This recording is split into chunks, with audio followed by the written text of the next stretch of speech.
what one is. I think we all kind of have an idea, right? I think it's a portfolio career is just something that's made up of various different jobs and projects and things we're working on. I think that the difference or the key factor with a portfolio career is it's intentional. We are placing intent into the things we are spending time on, the projects we are working on, and the places and the areas that we're developing in. This is the difference between someone who has multiple part-time jobs to keep afloat and someone who is in a portfolio career, as someone who's doing it with intent. You might ask, where is the intent, or what is the intent for? Well, that answers the question of why a portfolio career. So, I mean, does anyone want to shout out anything of like why we would want a portfolio career? If you're brave. If you're not brave, that's okay. I can answer that for you. But maybe someone has a thought of why you would strive for a portfolio career. Because you want to integrate or like professionalize hobbies and interests that you have next to your, let's say, daytime job. Yeah, cool. Yeah, exactly. So one element of it definitely is because we want more sort of a spread portfolio of our financial stability. And I think also it can be if we are just interested in multiple different projects and ideas.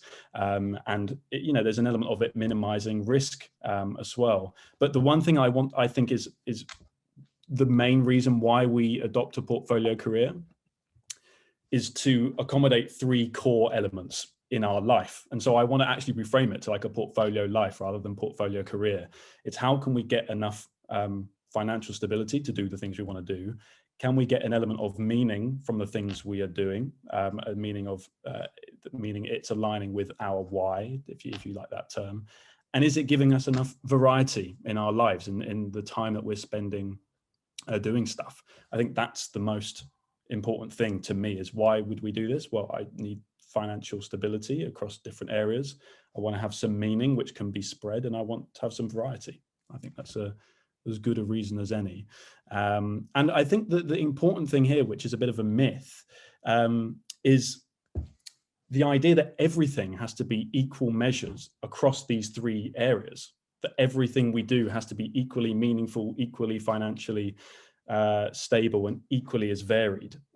This is something that I think is actually quite an important thing for us to think about, is we can be involved in different projects that fulfill different parts of that trio of qualities. Some people can get all three from one. Some people can do one full-time job and have other sort of meaningful, purpose-led projects on the side that give them a sense of variety and meaning. Some people have three or more part-time jobs at the same time to give them a spread of the finance, the variation and the meaning. So I think it's important to think about these three areas with all the things we do, but not necessarily thinking that everything we do has to be all of those things. In some cases, it's okay to do something that maybe not is as fulfilling or as varied, but does provide us with the income that allows us to explore things that are more meaningful and are more varied. Like, this is I think a more relaxing way of looking at it, because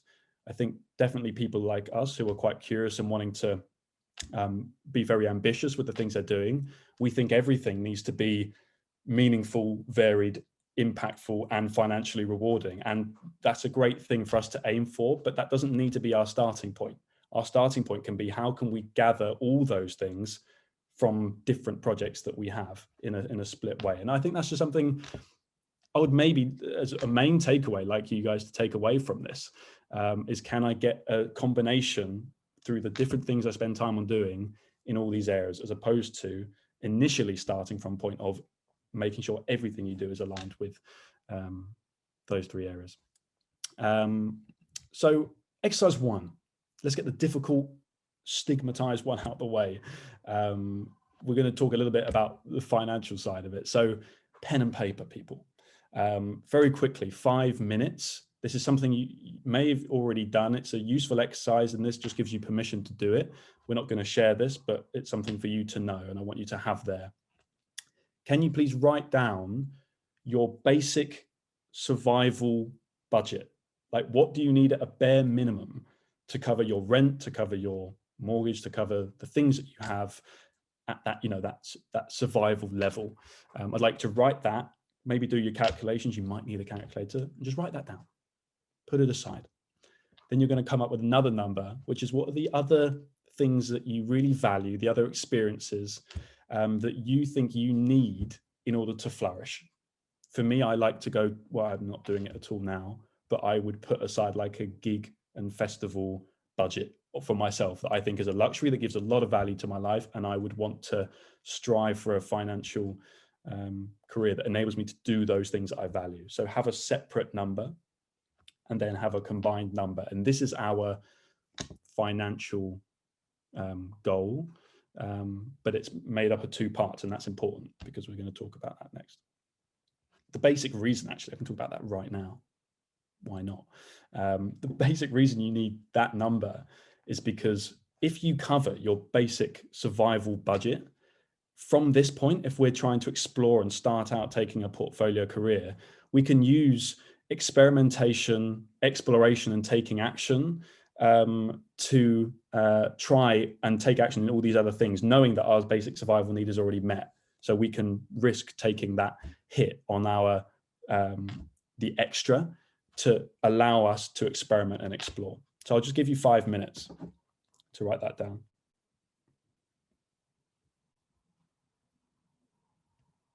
Does anyone have any questions, by the way? I can actually pose that out there as well. We'll have questions at the end, in case you don't. So don't worry. Write those down as well.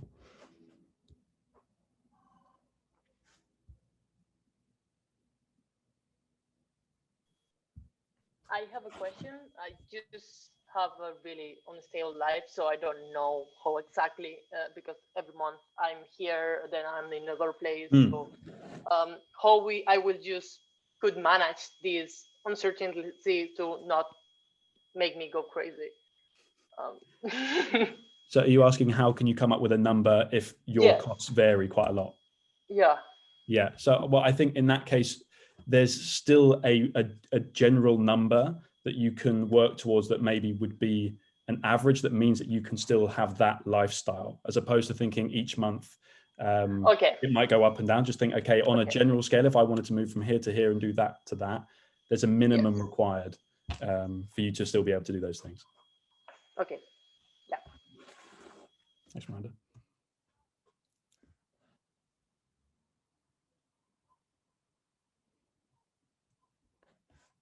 I'll just give you a few more minutes in case you needed to locate the calculator. Actually, it's all on your phones. Who are we kidding? Charlie, there's a question from Lily in the chat saying, this is budget per month, right? Yes, sorry. I should have clarified that. We'll call that budget per month.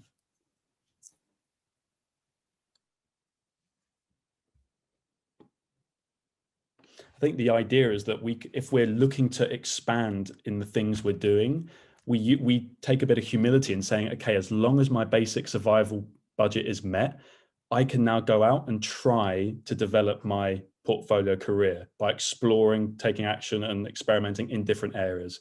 But it is important, and it's something that we look over, that it is important that that survival budget is met. And we'll talk about that after. Cool. Does anyone need any longer? Is everyone okay? I'm seeing some thumbs. I've seen three thumbs. There's more than that, but that's a good quantity of thumb for me.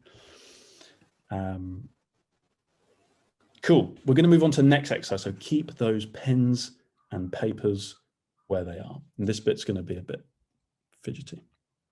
Okay. We're going to talk about the second part of this.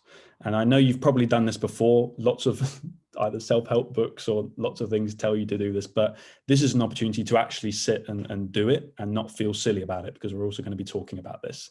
I would like you to write down just a master list of stuff that you do and that are interested in and the skills you have.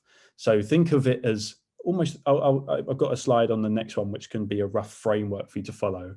But think about it in three ways. One is skills that we've been paid for, things that we have experience in doing, things that we have done but are more as hobbies for fun, and things that we dream of doing that we haven't done but we want to explore at some point, things that catch our eye. So I'll just switch the slide so you can see. I'm just going to do one that I did earlier. It's particularly terrible, my one, so forgive the writing, forgive the quality of it, but I just did it very quickly. I wrote mine into skills, passions and curiosities. So basically like things that I already do and know, things that things that I've been paid for, things that I have done and have experience in doing, but maybe I hadn't been paid for, and things that are just interesting to me. What I'm then going to do is separate those once you've done that. So you have 10 minutes for this, so don't worry. You're going to separate that into things you've been paid for, things you have some expertise in, and big dreams. So things that you've not yet done, but it excites you, the idea of it. So you're going to do a master list into whatever way you want, but this is how I did it. And then highlight maybe your 3 best ones, or the ones that catch your eye the most.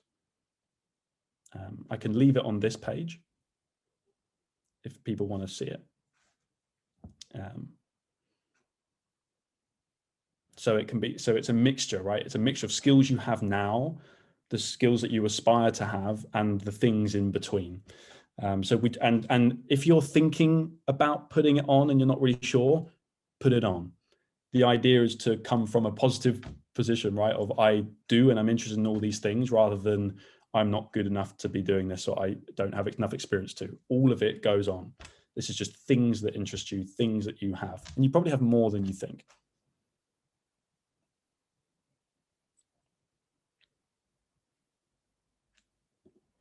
So I'll give you a bit longer for this. I'll give you.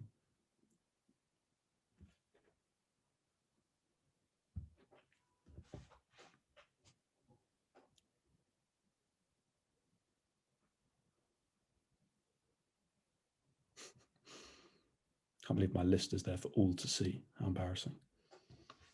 I'm really enjoying snooping at your list, if I'm honest. Huh? I'm really enjoying having a snoop at your list. Yeah, I mean, should have falsified it massively.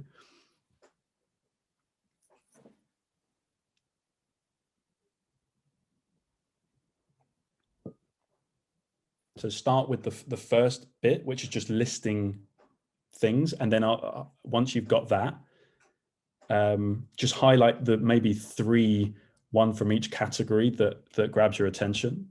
And then I'll tell you about what to do next from that point. And it can be as silly as you like. You know, you can write buttons if you like buttons. You know, I think buttons are quite cool. Yeah, there's lots of things you could write.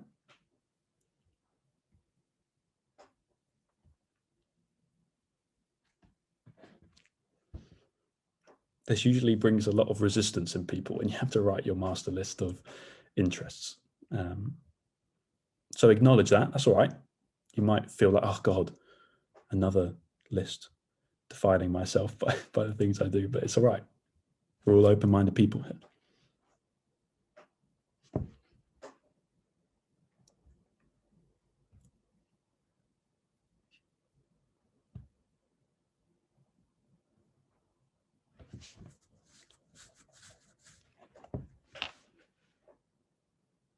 I wrote garden design on mine. Did you see that, Katie? I like garden. I did notice that. Yeah, I haven't spoken about that one as much. That's pretty left field, but that's quite I cool. thought this was the platform to announce that as my curiosity. I'll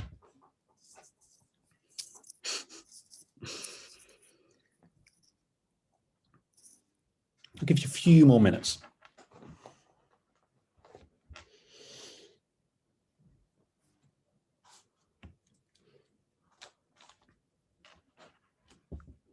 I hope you're doing this with a fun, open.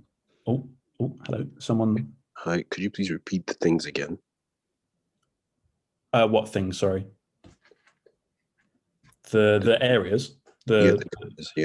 Yeah. So you could write down the skills that you have now that you've been paid for example. You could write down the ones that you have some experience in and some expertise in, And then you could write down some of the big dream stuff you've not done, but you think about doing and are really interesting to you. I mean, that's just one way of defining some of your interests, but that's what helped me. It might not help you.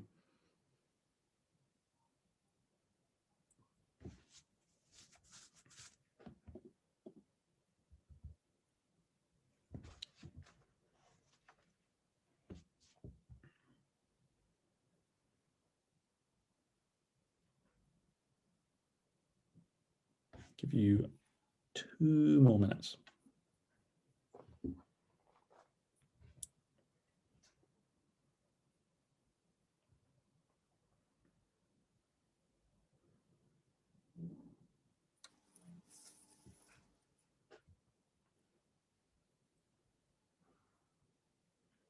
I think one thing we do a lot of, in order to get more clarity on what our meaning looks like or what variety looks like to us, and something we do a lot as part of the collective when we talk about finding our why, is we build vision boards. So we basically do really sexy versions of this, where you just attract all the different visual stuff that is attracted to you as things that you do, things that you want to do, things you want to spend more time doing, and you create an actual vision board, which is the list which shows and demonstrates you and the things you like and the things you want to aspire to. And I think it's a really good thing to have, and it's fun to make.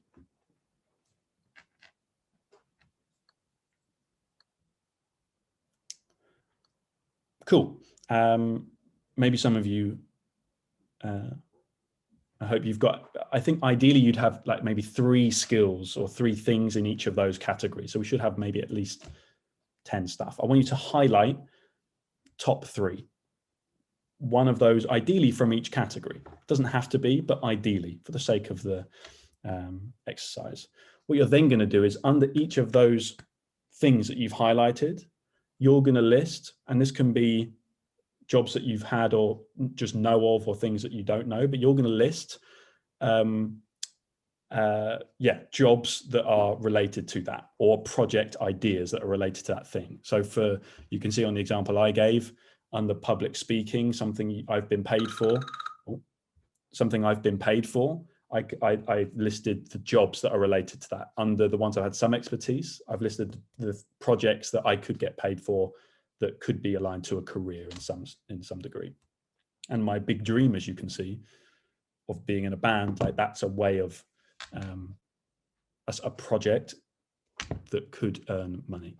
So take those 3 things, make a mini list of just some jobs that can relate to those interests that you've created. This is like a weaving diagram, but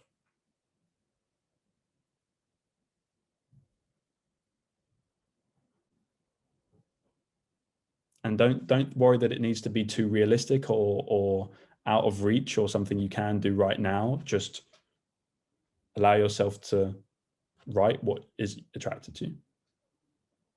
I think someone wants to ask a question, but I can't. We have to highlight on the skill, passion, and curiosity of the pay for expanding mid-range.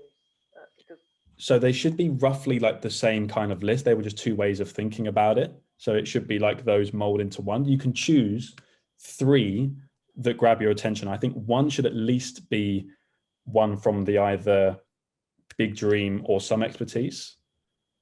One should at least be, but you can have 2 that are from the one you've already been paid for. The idea is just have 3 separate things, 3 separate skills or interests that have some jobs by them. This is just one way of doing it, by the way. I think. Yeah. No, I just have so many things. Yeah, that's good. Yeah.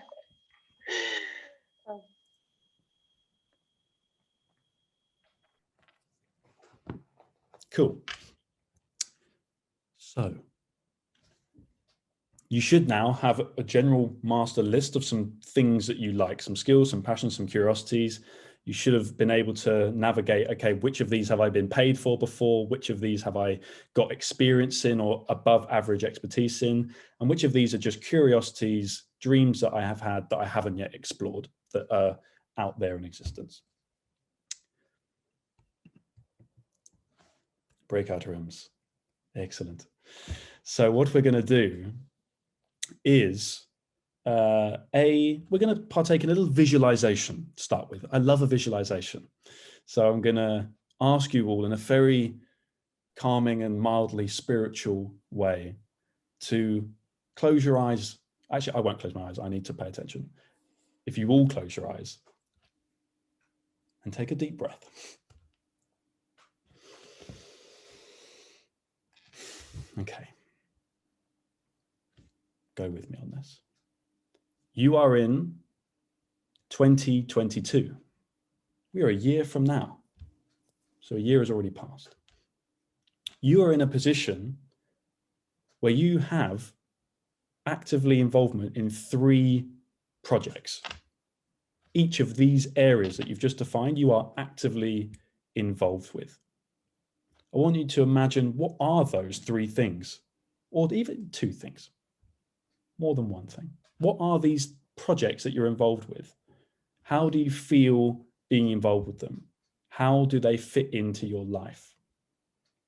Lean into this feeling that you have variety, you have some financial spread, you have a sense of meaning from these things. They should be a blend of them. They should be activating different parts of you, different areas of your interests. The year is 2022. You are doing these things. You're in a position, you already have a portfolio life.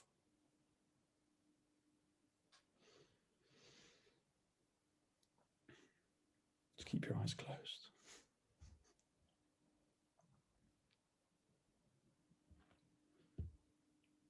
What do you really see yourself doing? How do you want that day to be? You wake up, you have these 2 or 3 projects on the go. You devote time to taking action in them, you move on to the next thing.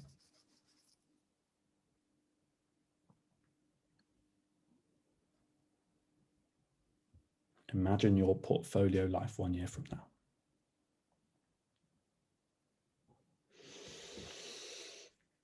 Okay, you can open your eyes. Okay, what we're going to do is, Katie,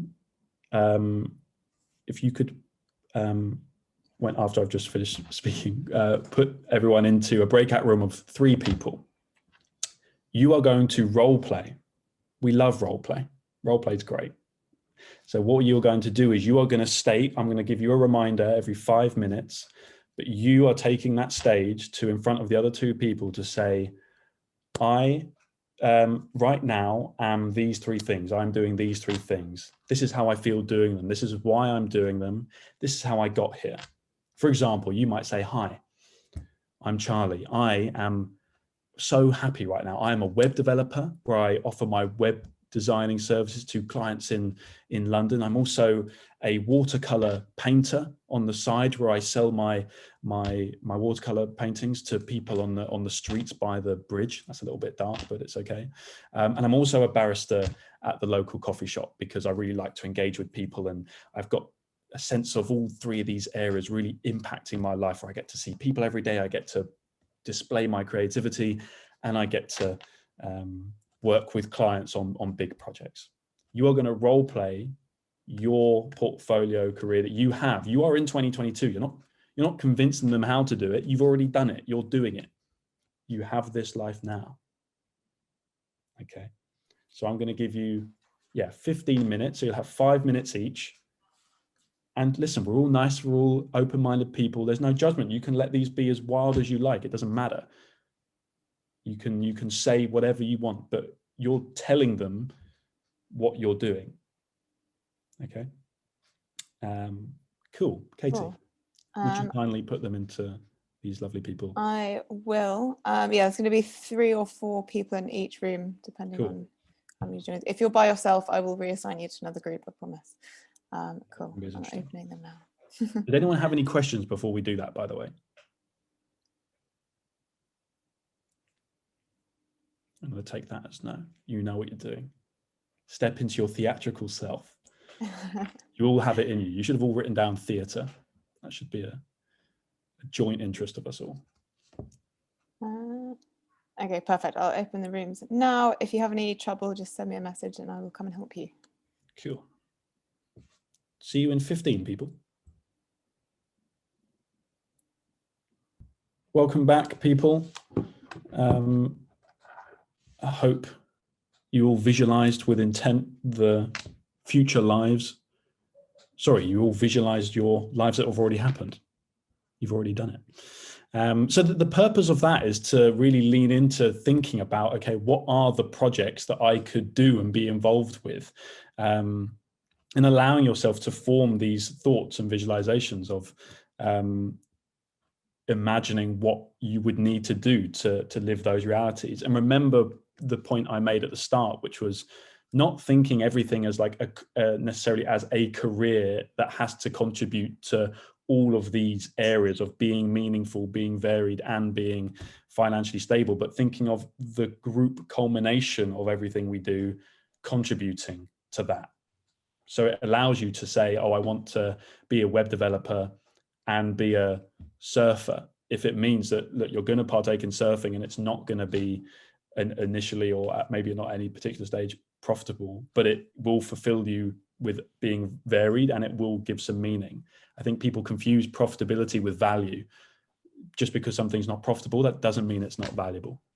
So hopefully this gives you an idea of thinking about how can I connect different parts of what I do? How can I spend my time doing things that culminate to form something that is like a portfolio career or a portfolio life?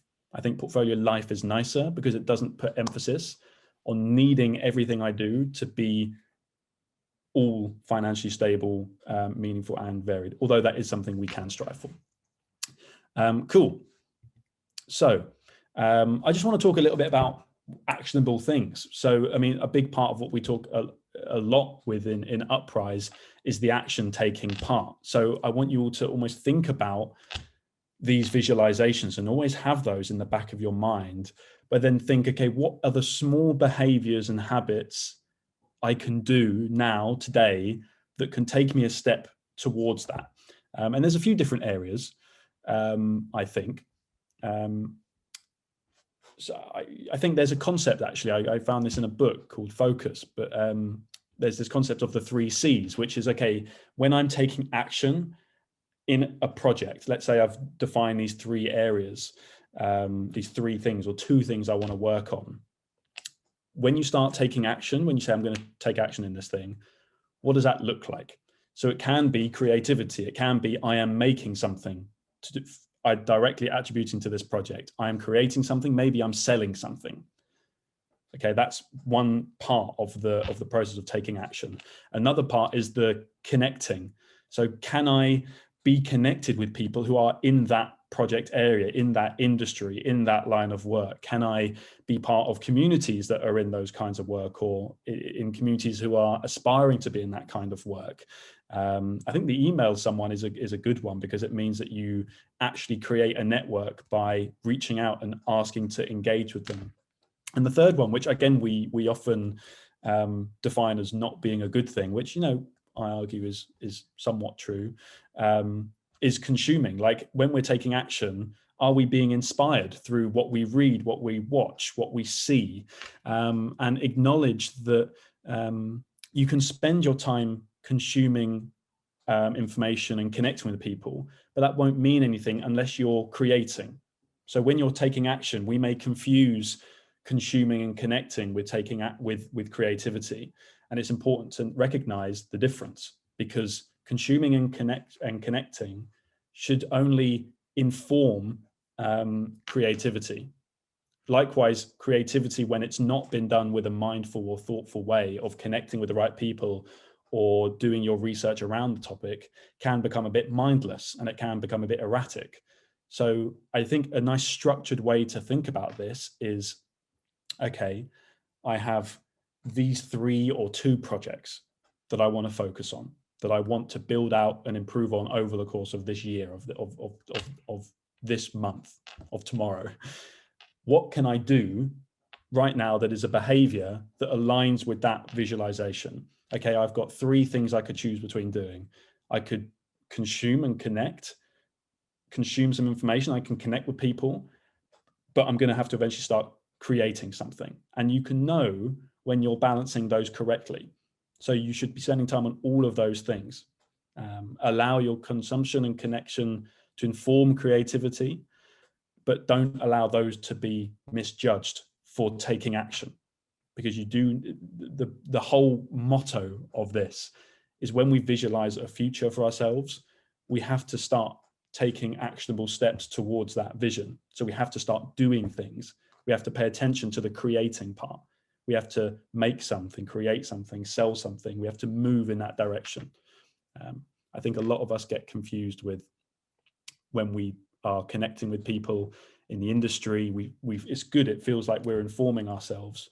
And when we're listening to podcasts, likewise, that's another, we fool ourselves and thinking, oh, I'm taking action towards my goals by listening to these podcasts and reading these books, but they're nothing unless you're taking action. So that's something I want you to come away and think about, which I think is, yeah, the take home from all of this.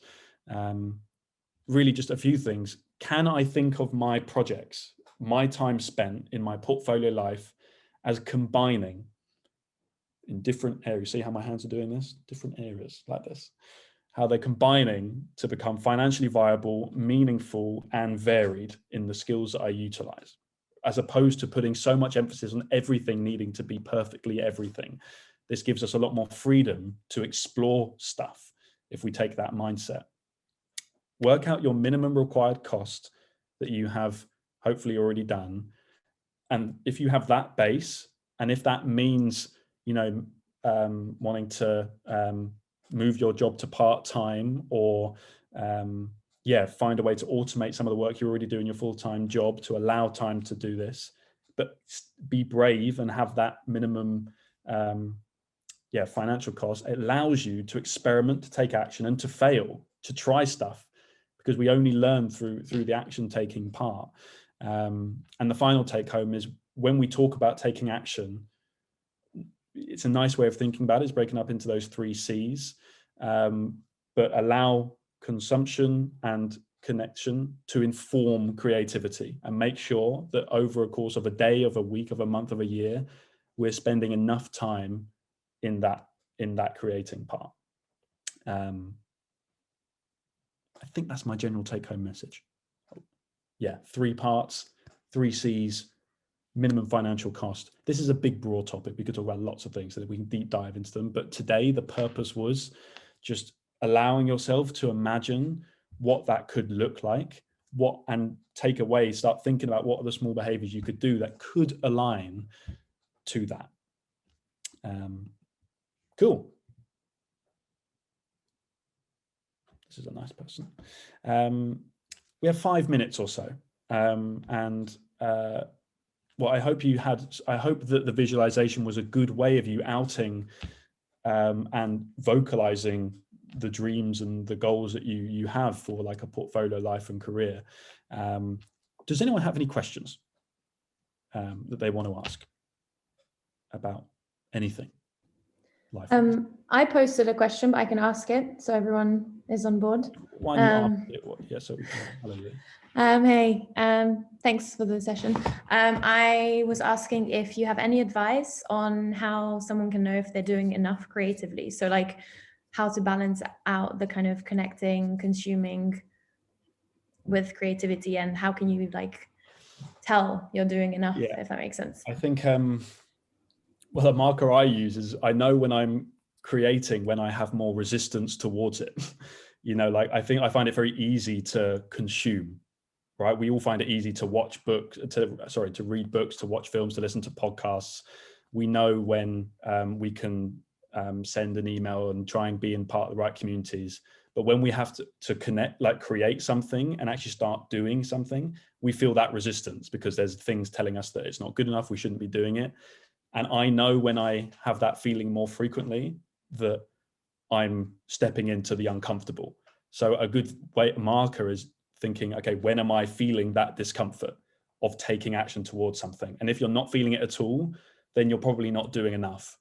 And of course, like anything, the more you do that, the more it becomes more of a habit, and that will slowly become a more acceptable thing. But for me, I think this is how you can mark what's creating and what's consuming, what gives you that rise of anxiety and fear in you when you're trying something new, when we're trying to broaden out a portfolio career. That's what I think on that. So maybe, I don't know if that's. Thank you, Lily. Good question. I like that question. I've got a question. Thanks as well for this. At first in exercise 1, you're talking about the whole money side of things as a basic survival, and then experiences, things that you value, to put a figure on that. And then in exercise 2, you're talking about, you know, focus on things of your skills and all that. But how can you link those together in the sense of, like, obviously we've now had a chat within your group of how you see yourself in a year's time. That was more, in my opinion, more focused on your creative side.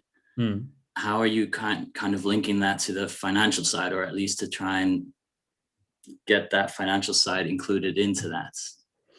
Well, I mean, again, remember the starting point, which was that the things that we spend our time doing in a portfolio life, not necessarily a portfolio career, is what are the different things that I'm doing that may or may not be all contributing to that financial number, right? For example, people I would clearly define as having a portfolio life or career if they spend 2 part-time jobs doing something and 1 volunteering, because it's giving them that sense of variety and meaning. So this isn't to say how do you make every one of your interests a earning potential.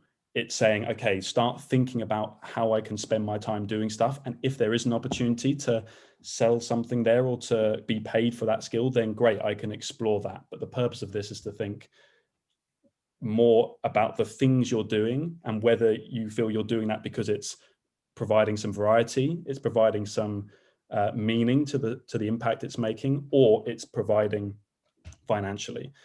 So I mean, we could do a whole nother session on how to get an idea and make it financially viable. That's not really the purpose of this. The idea of this is just to think about, okay, exercises and things that I spend my time doing, do they contribute to different areas, and how might my life look like in that way? But it's a fair question. It's a good question. I just don't think we have the time to go into the depths of, okay, choosing these things and then making each one a project that is financially sustainable. This is just to start thinking at that early stage of how do they contribute to my holistic pie. Thank you. I do have one more question, but first I'll see if someone else wants to ask a question first. Yeah, let's do someone else with one. And sorry, I know we're keeping you for time, but there was one in the chat from Nina who says, do you include expenses like subscription to Uprise, for example, or the bill for your domain name in the survival part of your budget? Say that again, sorry. Do you include expenses, so like yeah, being part of Uprise Collective, or the bill for your domain name, or like other expenses that you have in the survival part of your survival budget? Okay. To be part of Uprise is part of survival. Let's that is survival worthy stuff. Look, there's a gray area there, of course. Like, you define for yourself what I don't mean what bare minimum means that you like are feeding off scraps, and like, you know, I don't mean that from a survival, from a literal point of view. I think what is the minimum that you are comfortable